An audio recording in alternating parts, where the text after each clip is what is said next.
রথযাত্রার আগে জগন্নাথ দেবের স্নানযাত্রা, ইসকনের স্নানযাত্রা ঘিরে মহা ধুমধাম। শুরু রথযাত্রার কাউন্টডাউন।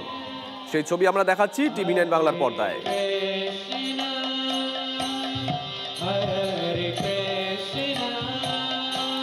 রথযাত্রার আগে জগন্নাথ দেবের স্নানযাত্রা, ইসকনের স্নানযাত্রা ঘিরে মহা ধুমধাম।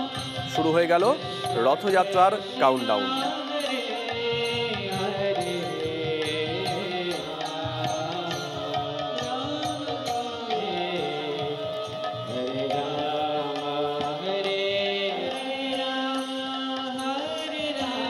রথযাত্রার আগে জগন্নাথ দেবের স্নানযাত্রা।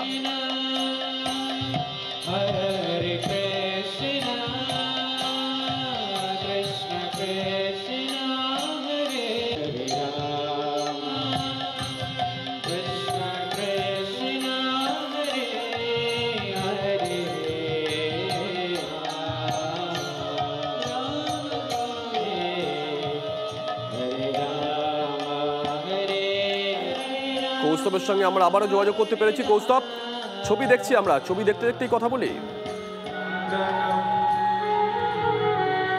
একেবারে দেখো, 7 তারিখ রথযাত্রা, তার ঠিক 15 দিন আগে যেমনটা হয় নিয়ম মেনে জ্যৈষ্ঠ মাসের যে পূর্ণিমা, সেই পূর্ণিমায় স্নানযাত্রা হয় জগন্নাথ দেবের। শুধু জগন্নাথ দেব না, জগন্নাথ দেবের সঙ্গে বলরাম, সুভদ্রা, তাদেরও স্নানযাত্রা হয়। এবং ইসকনের তরফ থেকে নজরুল মঞ্চে স্নানযাত্রার আয়োজন করা হয়েছে, যেখানে আমরা তোমাকে ছবিটা দেখানোর চেষ্টা করব যে শয়ে শয়ে ভক্তদের সমাগম হয়েছে। এখানে প্রচুর ভক্তরা তারা এসছেন, কারণ এই দিনটি বিশেষ দিন। এই দিনটি কিন্তু জগন্নাথ দেবের জন্মতিথি হিসেবে ধরা হয়। ফলে এই দিনে স্নানযাত্রা করলে বা যারা ভক্তরা আছেন তারা বিশ্বাস করেন যে এই দিনে স্নানযাত্রা করালে অনেক পুণ্য লাভ করা যায়, এবং তার জন্য কিন্তু তারা এই দিনটি আসেন এবং এই দিনটিকে তারা জগন্নাথ দেবকে স্নানযাত্রা করান। একসঙ্গে কলসি ভর্তি যেমন জলের সঙ্গে স্নানযাত্রা করানো হয়। কৌস্তব, সেই অর্থে রথের কাউন্টডাউনটা বোধহয় আজকে থেকেই শুরু হয়ে গেল। ধন্যবাদ কৌস্তব। ফর্মে বিস্ফোরক তথ্য TV9 বাংলার হাতে। ডার্ক ওয়েব থেকে পাওয়া প্রশ্ন দেদার বিক্রি, প্রশ্নপত্র ফাঁসের ভাইরাল ভিডিও সত্যতা যাচাই করেনি TV9 বাংলা।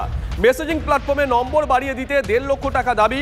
মেসেজিং প্ল্যাটফর্মের মাধ্যমেই রোল নাম্বার সংগ্রহ, টাকা আদায় করা হয় মেসেজিং প্ল্যাটফর্মের মাধ্যমেই।